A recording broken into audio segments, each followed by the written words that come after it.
We're paying way too much to transport these students. It's $1 billion a year. We're paying more than twice what other major cities have paid. We pay about $7,000 per student. Other cities pay about $3,000 to $3,500. You know, we're paying too much. I do think that we've gotten inured to the idea of these false choices in this administration. I don't believe that you can't sit down with the employees when you're an employer and say, look, we have a structural problem here. The routes are inefficient. We tried to fix them last time and left people standing in the snow and completely messed it up. But there is no doubt about the idea that the costs are too high. I also think that it's a false choice to say that you have to pay $1 billion a year to transport students safely. I don't believe that.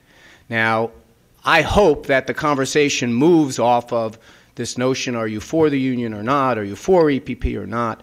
I think that there's savings to be gotten in routing decisions. I think Comptroller Thompson is right about that.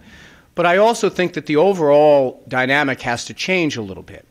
You know, for too often, we see these fights that serve both sides. The union wants to have this fight. It helps mobilize their members. It helps animate politicians.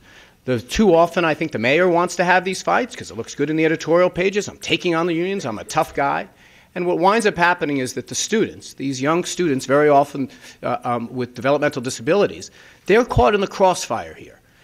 They're young kids. They don't have politics yet. They don't read the New York Times editorial page yet. And I hope that we can reach a place as we govern the city that we realize that these are a lot of false choices. And I look forward to this conversation today because a lot of them rest in transportation. But my overarching imperatives are three things. One, safe transportation of children, which I don't think should cost us as much as it is. Two, reducing the cost that we have so that we can figure out a way to continue to employ people and give them union wages and good benefits.